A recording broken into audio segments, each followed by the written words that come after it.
has been years of favoritism for my sister, and now my brother, he goes out of his way to frame me for stealing a diamond necklace from my sister, and I would never do such a thing. But now my family wants to kick me out of the house, and they're saying that it's all my fault. Well, you know what? I have video footage. Let me go ahead and tell you what I'm gonna do. I'm 27 and I'm female, and I've always lived in the shadows of my older sister, Ellie. Ellie's always been our parents' favorite and has been groomed for success since we were kids. Our parents are successful business owners. We own multiple stores around town, which explains their obsession with having the perfect golden child who can fit their shoes and inherit their hard-built empire. As long as I can remember, I was constantly compared with Ellie in everything. Academics to extracurricular activities. Ellie seemed to excel at everything. Although I was not bad myself, nothing that I did was enough for me to get our parents' approval. Not just this, but whenever it came to celebrating birthdays, Ellie's were always a series of extravagant events of post- and pre-birthday celebrations, with my parents taking a keen interest in everything and even inviting their most important business partners and acquaintances to the parties. On the other hand, all I've ever gotten was a birthday cake that was often brought to my room by housekeepers and a mere happy birthday from the rest of the family over the breakfast table. Going on holidays was also no different. Ellie's interest always took priority, even if it meant sacrificing mine. Ellie was always an expert at getting everything her way, more so if it meant at her expense of my happiness. Although she never showed it, it was obvious that she secretly enjoyed always winning against me and looked for ways to belittle me. Years of favoritism and being compared with Ellie by every slowly just chipped away at me, my self-esteem. It's an issue that I'm still struggling with today. To make matters worse, my younger brother Ethan is a manipulative lying jerk who learned how to exploit my parents' favoritism towards Ellie and use it to his advantage. He would often pit us against each other, fabricating lies and stirring up trouble to deflect attention away from him. The last straw was when he framed me for something I did not do. It happened 5 years ago at a Christmas party, when we were at grandparents celebrating holidays. My parents had gifted Ellie a diamond necklace that she's been just coveting for a long time. It was a beautiful 2-carat necklace with a teardrop pendant. Everybody was stunned at how gorgeous it looked as she wore it. Even I could not take my eyes off it and wanted to try it on too, but I did not say anything, so I did not want to end up offending her. After the gifts had been exchanged and there was nothing else to do, everybody went to bed. I remember being so tired that I instantly fell asleep as I laid down in my bed. The next morning, we woke up with screams and yells from Ellie's room. Rushing there, we discovered her dear necklace was nowhere to be found. Ellie was frantically tearing down everything, blaming everybody for stealing her necklace. My parents stood beside her, worried but still trying to calm her down. The housekeepers and the rest of the servants were called upon and thoroughly inquired and searched, but nothing was discovered. Right when my grandfather suggested calling the police, Ethan wasted no time in pointing the finger at me.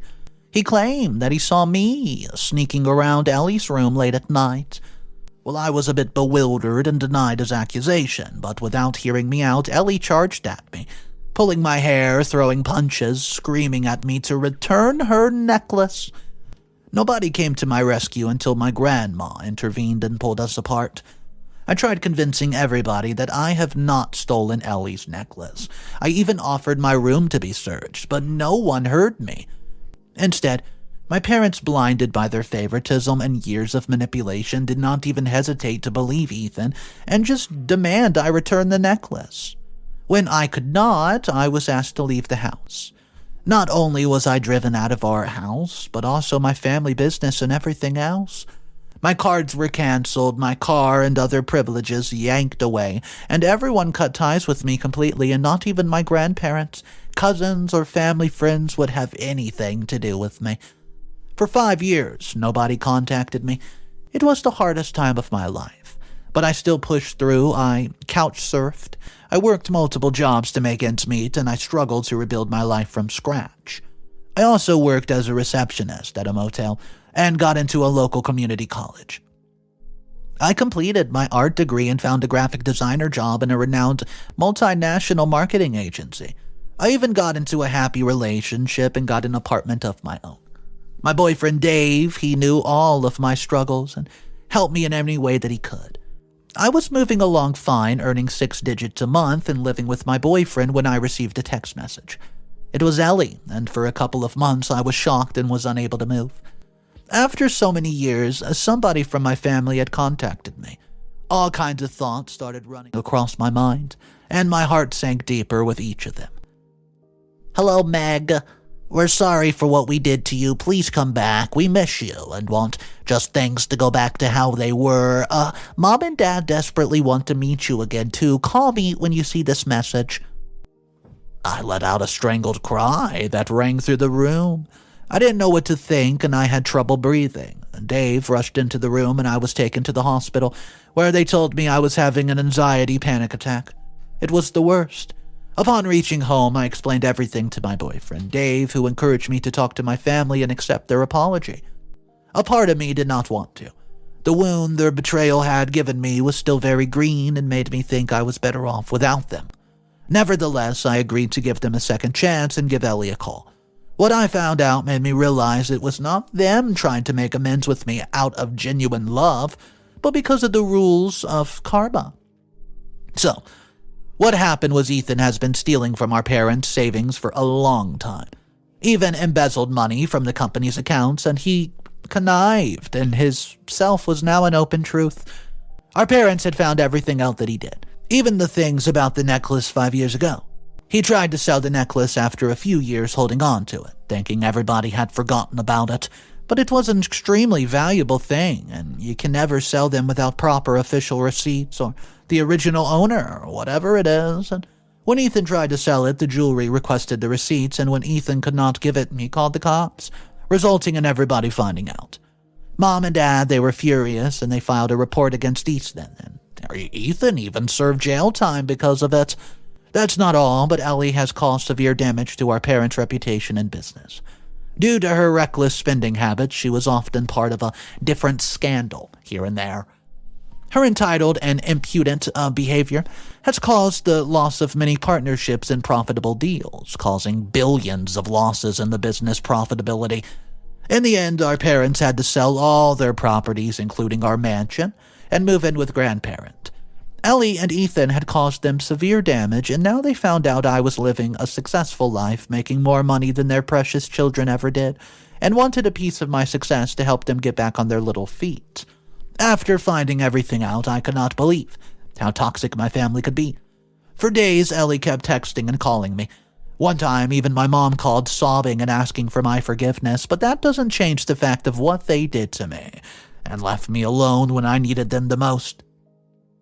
While I was not angry with her anymore, there was something that I could not do anything about. No matter how hard I tried to forgive my parents and Ellie, I just could not make myself accept that they were truly sorry for what they did to me. Perhaps I had to accept that they could never be trusted again.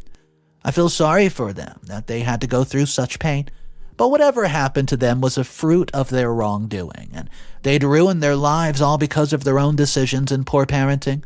I've decided not to let them back into my life, and I'll move with my life happier than ever. But then again, sometimes I wonder if I should forgive them. In the end, they're still family, and maybe they do deserve another chance. Comment number 1 from the original post says, "Wow. OP, your story's heartbreaking, but also incredibly inspiring. It's clear your family is incredibly toxic, and it takes immense strength to walk away and just build a life for yourself. It's completely understandable that you would not want them back in your life. Don't let anybody tell you that you're being too harsh. You don't owe them anything, and their sudden interest after facing consequences feels insincere. I don't know. It sounds like your parents and siblings are only reaching out now because they need something from you. Their apology does not seem genuine, and they have not shown any real remorse for their actions, so keep focusing on yourself and your supportive partner. You deserve all the happiness in the world, and it sounds like you're well on your way to achieve it. P.S. Therapy can be incredibly helpful in dealing with the past trauma and setting healthy boundaries. If you haven't already, consider exploring that option." Comment number 2, which is a little more negative, says, "While I understand your hurt and throwing away your entire family seems a bit extreme, They're messed up big time, but perhaps people can change. Maybe this whole ordeal was a wake-up call for them. And they genuinely do regret their actions. I mean, have you considered giving them a chance to explain themselves? It's easy to demonize them from afar, but maybe there's more to the story. While I would not suggest rushing into forgiveness, completely shutting them out, it might prevent them from acknowledging their mistake. Forgiveness does not have to mean forgetting what they did, but it can help you move on. It's easy to stay angry, but it won't bring you any peace. And not helping your family when they're in a desperate need of help, especially when you can afford it, makes you a bad sister and daughter. Holding on to anger for so long can be toxic too. Just something to consider. Update number 1. Well, I contemplated whether to let my family back into my life or not. They contacted my boyfriend and demanded monetary help. Forgiveness is out of the table from now on, and I read all your comments and was thankful for the people who supported me as well as those who advised me. At first, I did not think I'd be back here again, but I'm writing this update for those people who called me horrible for not giving my family a second chance and not helping them out in my time of need. A month has passed since it all happened. I was genuinely weighing down my options and was almost deciding to give my family one last chance and forgive them, when Dave came and told me Ellie had contacted him. Not only did she text him, but also badmouth me, saying I was a terrible sister who had turned her back on her family in time of need. I think she thought I had not told my boyfriend anything about my quote shameful past, but joke's on her. Dave knew everything about her and knew that she was a lying, manipulative jerk. She even asked him to offer financial help to them since they were his girlfriend's family, and it was his duty to make up for my shortcomings. His words hit me like a brick. I felt embarrassed, I felt angry at the same time, and it's clear now that they have not changed at all and are still the same entitled people who want to use me for their benefit, and will cast me aside after they're done. Thankfully, my boyfriend did not give them what they wanted and told them that while he was happy to help, it was not his place to interfere, and they should directly contact me if they wanted anything. I feel so angry, I feel so betrayed right now. I feel like 5 years ago, all over again, and how can they be so selfish and try to ruin my happiness again? This is unacceptable, and I wonder if anybody has been in my shoes, what they would have done. I find myself unable to think or do anything, and a part of me is ashamed in front of my boyfriend and wants to confront Ellie for doing this. But there's another part of me who wants to rush over and help my family out of the mess that they've created for themselves. But if I do that, I know I'll be jeopardizing everything that I've built for them. I'm torn between this dilemma. I don't know what to do anymore. However, one thing's for certain. I'm not going to be fooled by their fake apology. There's no point in forgiving if the other party is not sorry for what they did to you.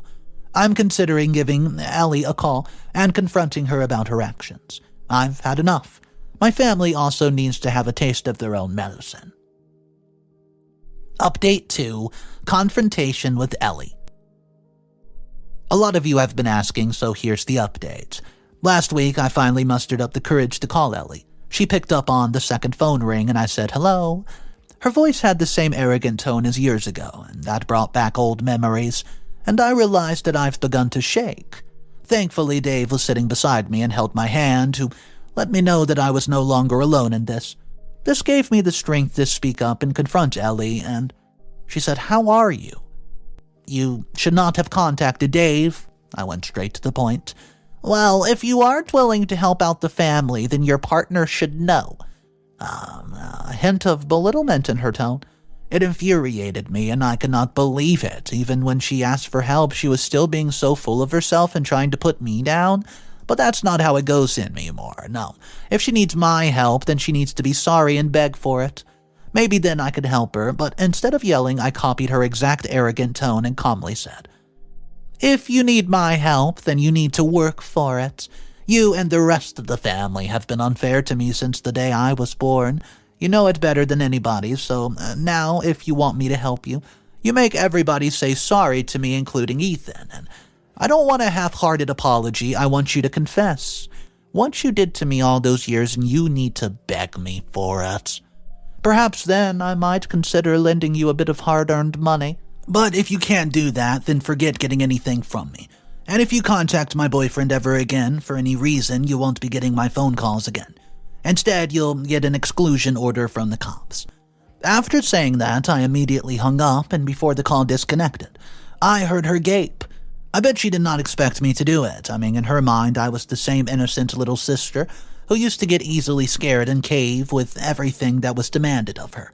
For years, I allowed myself to be belittled and even mistreated by my family, but now I finally stood up for myself. It felt amazing. 2 days after that, there was radio silence from their side. I thought I'd finally gotten rid of them when I got a call from my father. This was the first time in years that he's contacted me. Even before everything happened, he never really talked to me much. His entire attention was always on his work or Ellie. Seeing his name on the screen, it broke me.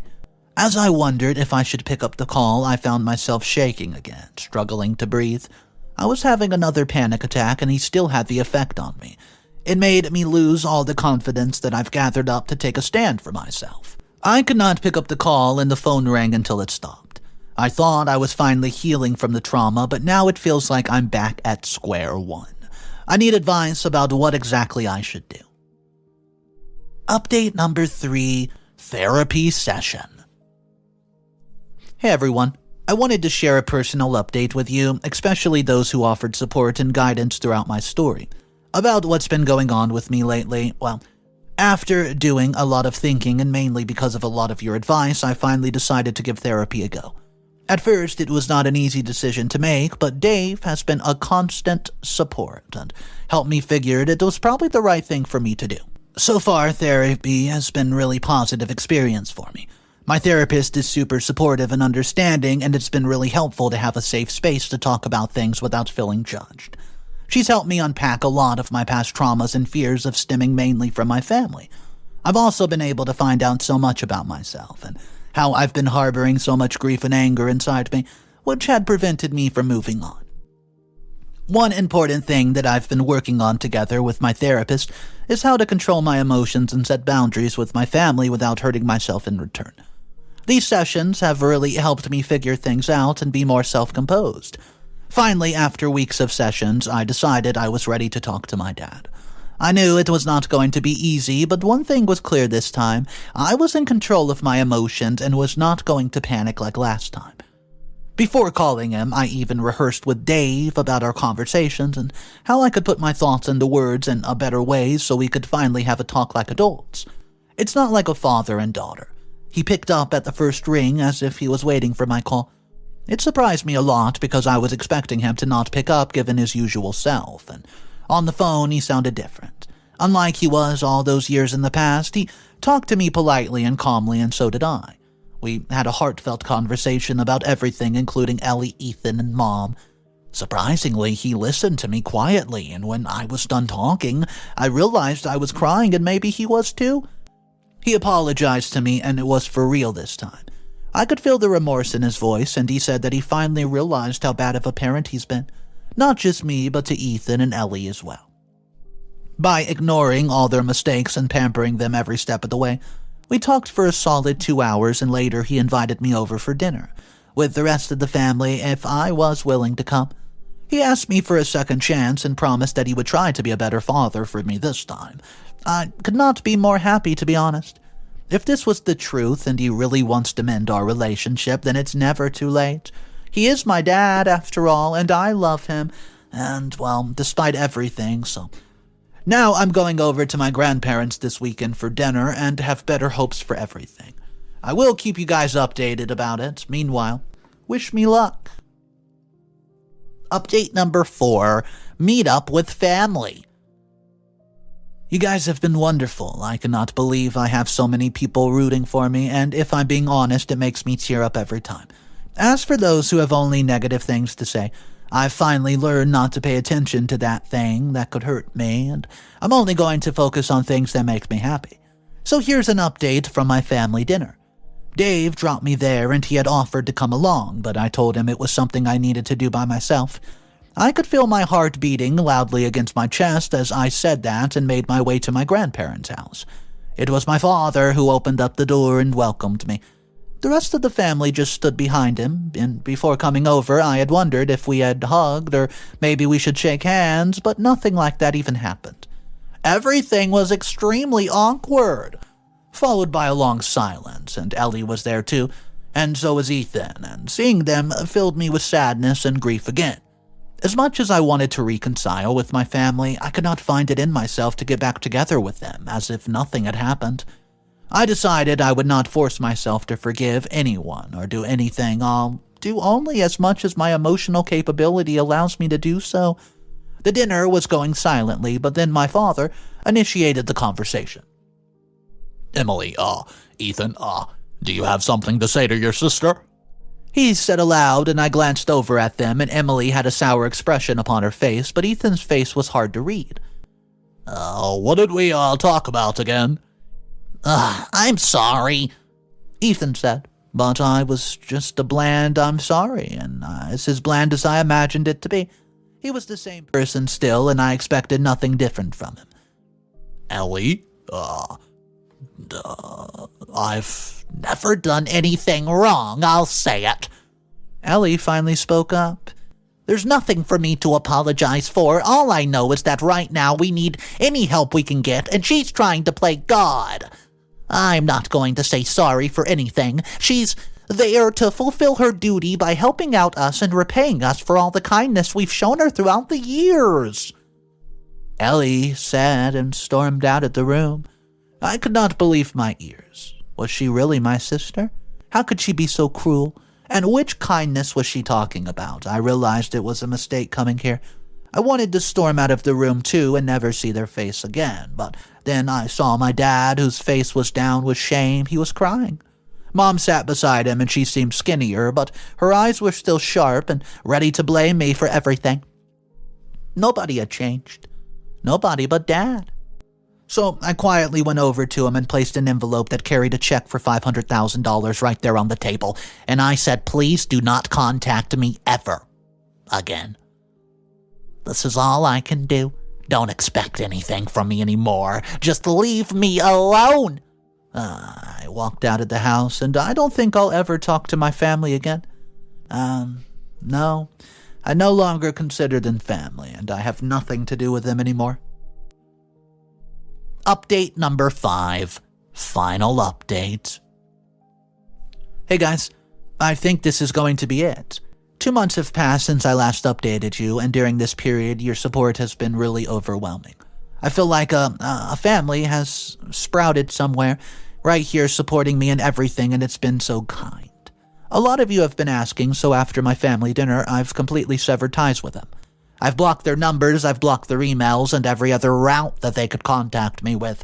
Since so many people advised me to, I met my father one last time. He returned the check that I gave him, saying they did not deserve my kindness and that he had come to say goodbye. My grandparents finally got tired of all the mess that my family created and ordered them to move out this month. Mom, Dad, Ethan, and Ellie are all going to move to the countryside for a fresh start. Though I feel bad for Dad. I guess it served the rest of the family right. Sooner or later, karma catches up to you, and you have to eventually pay for what you've done. Dave proposed to me last week, and we're planning to get married ASAP. Meanwhile, I've been attending therapy on the regular, and have never felt better. I've surrounded myself with people who actually love and care about me, and I could not be happier. I want to thank each and every one of you, and all your unwavering support, and all your encouragement throughout the process. Your kindness and understanding has meant the world to me, guys. Wow. Anyways, goodbye. Top comments from the final post. Comment 1 says, "I can't believe how happy I am for the journey you've made. I'm glad to hear that you found peace and happiness after everything you've been through. You've made the right decision for yourself by cutting ties with your toxic family. Sometimes, as much as it hurts, we have to make that tough decision for our own good.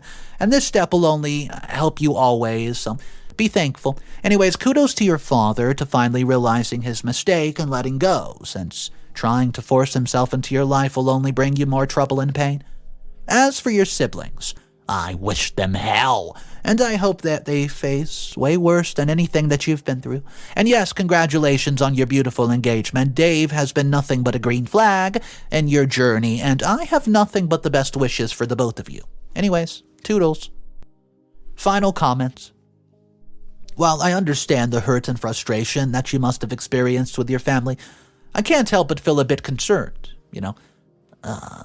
about completely cutting ties with them. Especially given your dad's remorseful actions. It seems like he genuinely does regret what happened. Returning the check was a significant gesture of humility. He's your father, after all, and maybe he has not shown you love and affection, but it's still true that for all these years he's provided for you, and he's taken care of your needs. I think it's a bit selfish on your part to let go of him like this, or if you can't include him back into your life, you should not have taken back the money. The action made you stoop to the same level as the rest of your siblings, if you ask me. Even if not your whole family, you should still think about your dad. Extend a helping hand to him. Including him in your happiness and mending your relationship will help. Good luck.